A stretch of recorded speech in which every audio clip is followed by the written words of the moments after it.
कहानी के शुरू होते ही हम एक फिशरमैन साइरिक्यूस से मिलते हैं जो समुद्र में अपना जाल बिछाए मछलियों की तलाश में था। पर कई दिनों से उसके जाल में कोई मछली नहीं फंसी थी। आज जैसे ही उसे अपना जाल भारी लगा, उसने फौरन ही जाल को पानी से बाहर निकाला और ये देखकर वो बिल्कुल शॉक हो गया कि उसमें एक जिंदा लड़की थी जिसकी हालत काफी खराब थी। इमरजेंसी में पहले वो इस लड़की को खुद सीपीआर देता है, जिससे उसे सांस तो आया, लेकिन उसकी हालत अभी भी काफी बुरी थी। इसीलिए डॉक्टर के पास ले जाने के लिए वो शिप वापस मोड़ने ही वाला था, पर उस लड़की ने साइरिक्यूस को मना कर दिया और बोली, नहीं, मुझे कहीं मत लेकर जाना, मुझे असल में लोगों से डर लगता है, वादा करो तुम मुझे छुपा कर रखोगे। उसकी बातें अजीब थी, पर साइरिक्यूस ने उससे कुछ नहीं कहा और उसे अपने मॉम के घर ले गया, जो दूर एक आइलैंड पे था। ना ज्यादा लोग उसके बारे में जानते थे और ना ही कोई वहाँ पर आया करता था।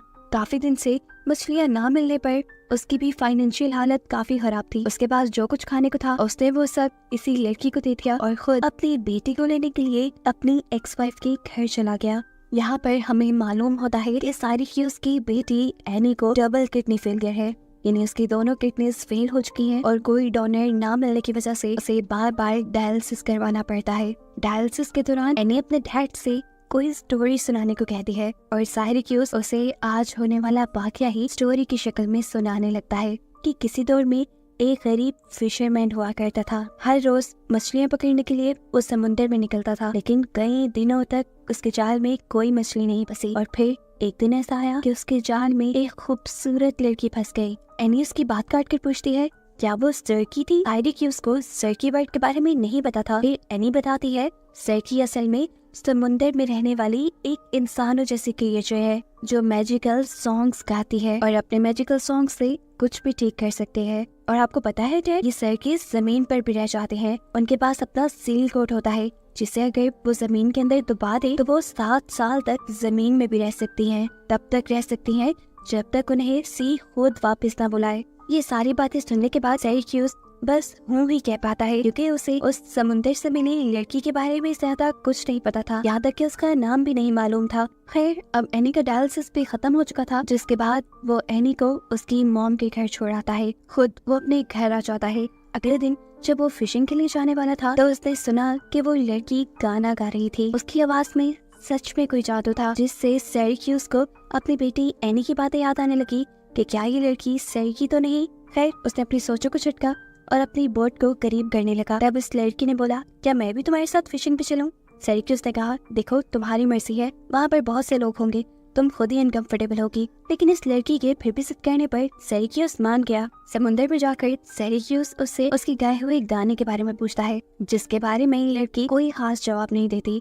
अब साइरिक्यूस उससे पूछता है, क्या तुम्हें अब अपनी फैमिली के बारे में या अपने बारे में कुछ याद आया? तुम्हें क्या तुम्हारा नाम याद आया? ये लड़की ऐसा शो करती है जैसे उसे अपने बारे में कुछ याद नहीं आया, लेकिन वो साइरिक्यूस से कहती है, तुम मुझे ऑनडीन बुला सकते हो।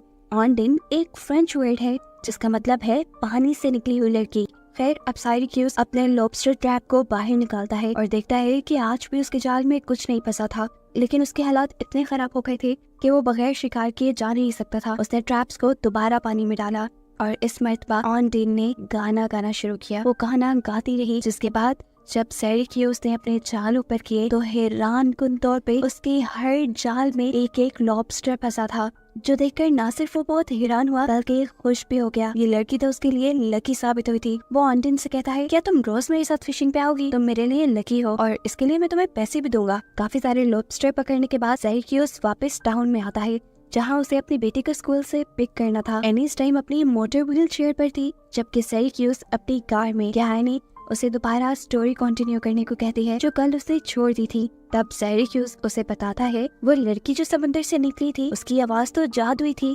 फिशरमैन जब भी उसे अपनी बोट पे फिशिंग के लिए अपने साथ लेकर जाता तो वो लड़की गाना गाती और फिशरमैन के जाल में बहुत सी मछलियाँ फंसती।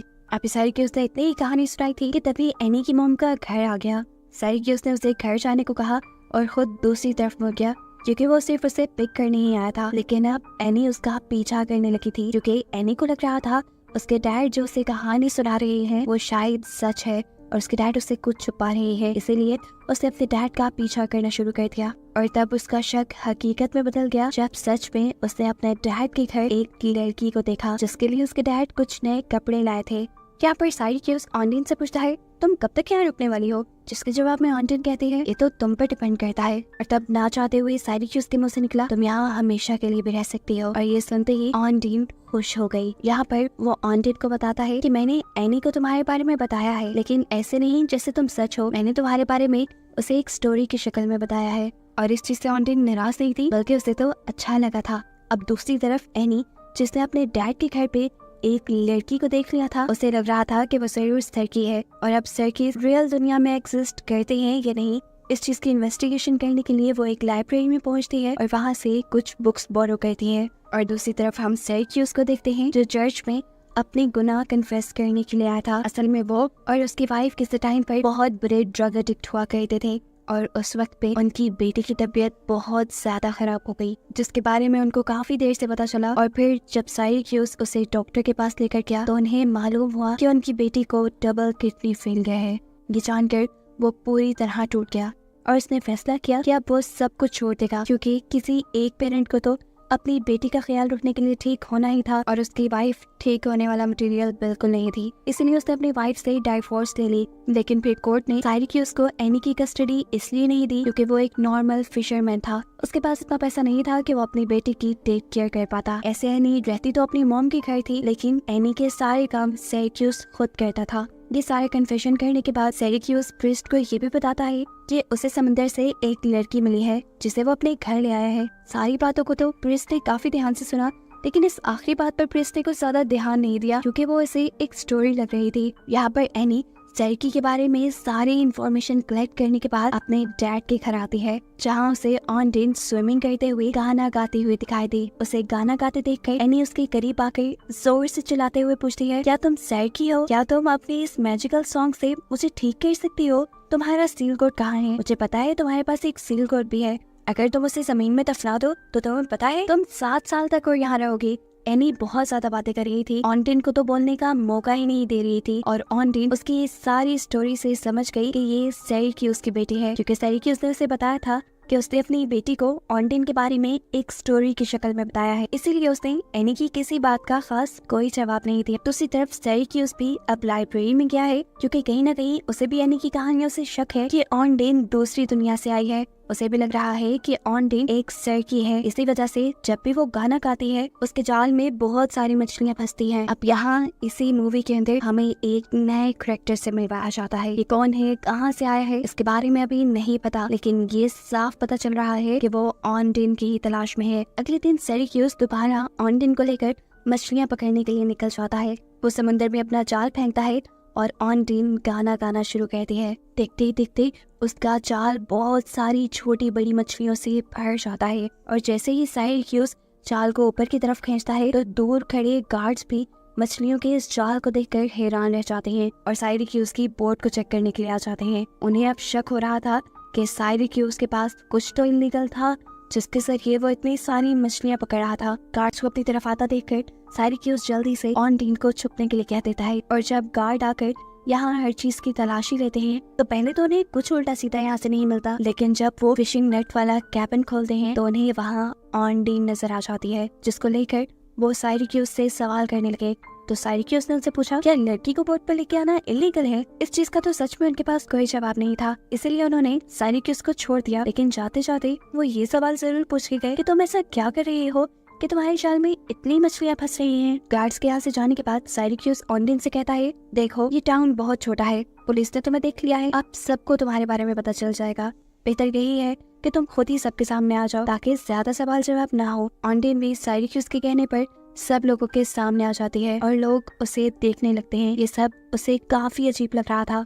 उसे लोग अजीबो गरीब नजरों से देख रहे थे। वो कंफ्यूज हो रही थी। बोट से वापस निकलने के बाद ऑनडिन ने साइरिक्यूस से कहा, लोग मुझे अजीब नजरों से देखते हैं, जैसे मैं अच्छी नहीं दिखती। तब साइरिक्यूस उसे कहता है, नहीं तुम बहुत प्यारी हो, इसीलिए लोग तुम्हें देखते हैं। अब आज फाइनली साइरिक्यूस वो एनी को ऑनडिन से मिलवा देता है। वो ऑनडिन से मिलकर बहुत ज्यादा खुश थी। वो ऑनडिन को तो एक सर्की ही समझ रही थी, यानी समुद्र से आई क्रिएचर। साइरिक्यूस ऑनडिन और एनी को लेकर शॉपिंग पे जाता है। अब अगले दिन दोबारा एनी साइरिक्यूस के घर आ जाती है, जहाँ उसे दोबारा ऑनडिन मिलती है। बातों ही बातों में ऑनडिन को पता चलता है कि एनी को स्विमिंग करना नहीं आती और वो एनी को स्विमिंग सिखाने लगती है। स्विमिंग सिखाने के बाद उसने एनी को तो जमीन पर छोड़ दिया, लेकिन खुद उसका पाँव किसी अजीब सी चीज में उलझ गया, जिससे जब उसने बाहर निकाला तो देखा ये एक नेट था जिसके अंदर कुछ खास चीजें थी। एनी जल्दी से बोली, मैं जानती हूँ इसमें तुम्हारा सेल कोट है, तुम जल्दी से इसे जमीन में डुबा दो ताकि तुम 7 साल तक यहाँ रह पाओ। ये बात सुनकर ऑन्टिन ने ज्यादा कुछ जवाब नहीं दिया और जाकर इन दोनों ने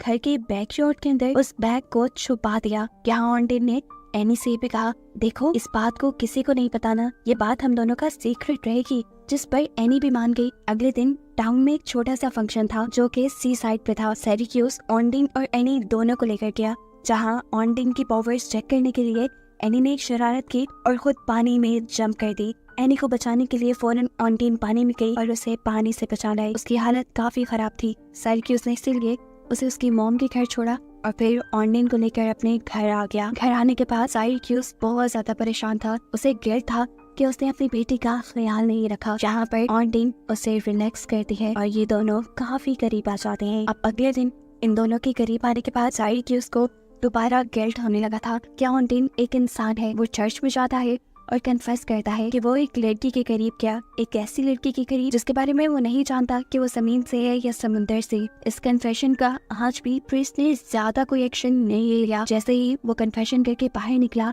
तो उसे आकर एक अजनबी मिला। ये वही आदमी था जो कुछ टाइम पहले ऑन्टिन को ढूंढने के लिए हमें सिरैक्यूस की शिप के पास भी दिखा था। यह आदमी सिरैक्यूस से ऑन्टिन के बारे में पूछता है, लेकिन सिरैक्यूस उसे इग्नोर करते हुए आगे बढ़ जाता है। अगले सीन में दिखाया जाता है कि आज एनी का दोबारा से डायलिसिस हो रहा था, जहाँ उसने अपने डैड को बताया कि मुझे बुरे बुरे सपने आने लगे हैं और मुझे लगता है कि अब मैं नहीं बचूंगी। लेकिन उसके डैड उसे यकीन दिलाते हैं, कुछ नहीं होगा तुम्हें, तुम मेरे साथ रहोगी और सब ठीक हो जाएगा। सेशन खत्म होने के बाद सिरैक्यूस जब एनी को लेकर उसकी मॉम के घर जाता है तो देखता है कि उसकी मॉम घर पे नहीं थी और घर लॉक। अब सिरैक्यूस एनी की मॉम को ढूंढने के लिए शहर में निकल गया और इसी चीज का फायदा उठाते हुए वो अजनबी आदमी जो ऑन्टिन को ढूंढ रहा था वो सिरैक्यूस के घर पहुँच गया। शुक्र था कि उसकी आने की आहट ऑन्टिन ने पहले ही सुन ली, इसलिए वो जाकर जल्दी से ग्रीन हाउस में छुप गई। यहाँ पर सिरैक्यूस को उसकी एक्स वाइफ भी मिल जाती है, जिससे वो घर की चाबी मांगता है, लेकिन वो लड़की देने से इनकार कर देती है और कहती है कोई बात नहीं,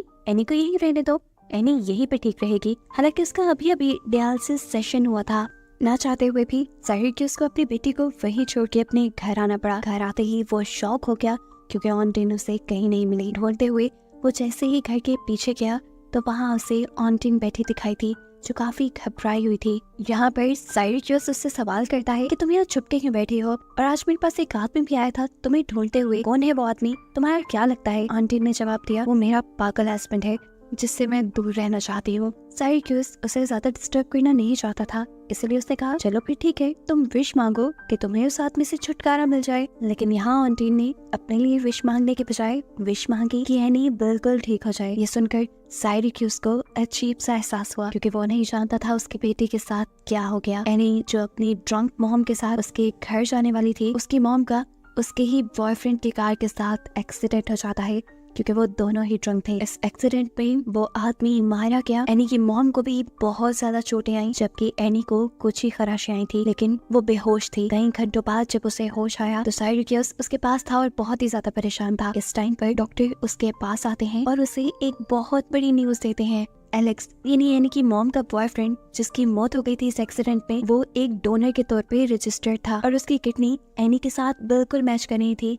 यानी उसकी किडनी एनी को देने पर एनी की जान बच सकती थी। ये सुनकर सिरैक्यूस की तो खुशी का ठिकाना ही नहीं रहा और उसने फौरन ऑपरेशन के लिए हाँ कर दी। एनी का फाइनली सक्सेसफुल ऑपरेशन हो जाता है, जबकि यहाँ देखने को मिलता है कि जिसने एनी को किडनी डोनेट की थी उसका फ्यूनरल था, जहाँ पर सिरैक्यूस अपनी एक्स वाइफ को दिलासा भी देता है और अपनी एक्स वाइफ को रिलैक्स करने के लिए उसको पब में भी लेकर जाता है, जहाँ अपनी एक्स वाइफ के झांसे में आकर उसने इस मर्तबा काफी ड्रिंक कर लिया था और इसी वजह से उसे कई अजीबो गरीब ख्यालात आने लगे थे। ड्रंक हालत में ही अब वो अपनी बोट पे आता है, जहाँ पर ऑन्टिन अपने पीछे पड़े हुए आदमी से छुपी हुई थी। वो ऑन्टिन को भी उसके हस्बैंड के पास वापस जाने को कहता है, लेकिन ऑन्टिन यहाँ उसे अपनी सच्चाई बता देती है कि वो उसका हस्बैंड नहीं, इवन उसकी तो शादी भी नहीं हुई। लेकिन सिरैक्यूस को उसकी कोई बात समझ नहीं आ रही थी। फिर उससे लगने लगा कि ऑन्टिन ने उसे झूठ बोला है, वो सच में एक समुद्र में रहने वाली क्रिएचर है, इसीलिए वो उसे समुद्र के पास छोड़कर चला गया। अगले सीन में वो अब एनी को अपने घर ले आया था क्योंकि उसको हर टाइम ख्याल रखने की जरूरत थी। एनी घर आते ही उससे ऑन्टिन के बारे में पूछती है और वो झूठ बोल देता है कि ऑनडीन वापस चली गई। एनी ये बात सुनकर ज्यादा बेचैन नहीं हुई क्योंकि वो जानती थी ऑनडीन वापस जरूर आएगी क्योंकि वो अपना शल कोट नहीं लेकर गई। एनी के ही टीवी देखते हुए एनी एक फ्रेंच चैनल लगा लेती है जिस पर एक फ्रेंच बैंड गाना गा रहा था। ये वही गाना था जो ऑनडीन हमेशा गाया करती थी और इस गाने को सुनकर साइरक्यूस को बहुत बड़ा झटका लगा और वो जान गया कि ऑनडीन सच कह रही थी। वो सच में एक इंसान है। उसका गाना कोई मैजिकल गाना नहीं था बल्कि वो फ्रेंच लैंग्वेज का एक गाना था और जो उसकी प्रेजेंस में वो मछलियां पकड़ता था वो सिर्फ उसकी लक की वजह से थी। ये सोचते ही उसे बहुत रिग्रेट हुआ कि कहाँ वो ऑनडीन को लाचार बेसहारा समुद्र के पास छोड़ाया था। अपनी गलती सुधारने के लिए वो फौरन वहाँ गया जहाँ वो ऑनडीन को छोड़ के आया था और उसे वॉच टावर के पास ऑनडीन कांपती हुई मिली। साइरक्यूस को यहाँ देखकर वो हैरान थी। वो उससे पूछती है तुम क्यों आए हो अब यहाँ। तब साइरक्यूस उसे बता देता है कि मैंने तुम्हारा गाना टीवी पे सुना और मुझे यकीन आ गया कि तुम इंसान हो, लेकिन तुम अब मुझे सच बताओ कि तुम यहाँ क्यों आई हो और उस आदमी से बचकर क्यों भाग रही हो। आखिर तुम्हारी लाइफ का सच है क्या। यहाँ पर वो सच बता देती है कि वो एक ड्रग डीलर है। वो एक बहुत बड़े गैंगस्टर के साथ काम करती थी और एक दिन जब वो लोग बहुत सारी ड्रग्स स्मगल कर रहे थे एक समुद्री सफर के जरिए तो उन्हें पुलिस ने पकड़ लिया। पुलिस से बचने के लिए उसने और उसके साथी ने पानी में जंप कर दी। उसका साथी वही अजनबी आदमी था जो उसे बार बार ढूंढ रहा था।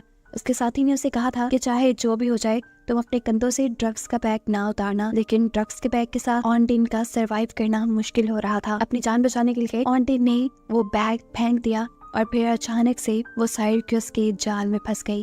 इसीलिए तो वो आदमी ऑनडीन को ढूंढते हुए साइरक्यूस के पीछे आया था। ऑनडीन ने गलत काम तो किया था लेकिन अब ऑनडीन बदल चुकी थी। उसे ऑनडीन की इस हालत पे तरस आने लगा था, इसलिए वो ऑनडीन को वापस अपने घर ले आया।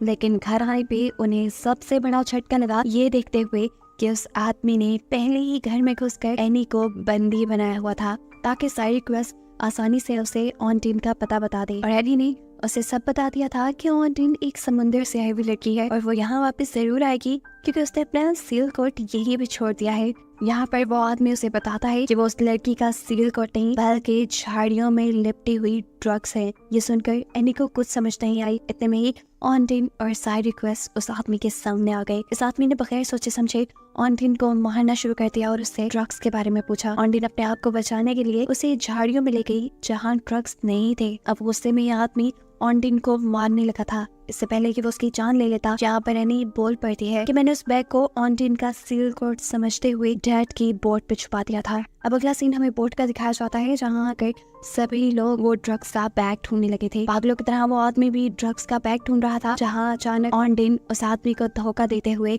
उससे समुद्र में गिरा देती है और ऐसे इन सबको से छुटकारा मिल जाता है। ऑनडीन और इससे ज्यादा किसी गुनाह का हिस्सा नहीं बनना चाहती थी, इसलिए उसने ड्रग्स भी उठाए पर उसे पानी में गिरा दिया और अब ऑनडीन एक नई जिंदगी शुरू करने के लिए तैयार थी। कहानी के आखिरी सीन में हमें ऑनडीन और साइरक्यूस की शादी होते दिखाया जाता है जहां अब ये लोग अपनी आगे की जिंदगी एनी के साथ गुजारेंगे और खुश रहेंगे। और बस यही दिखाते हुए ये कहानी यहाँ खत्म हो जाती है।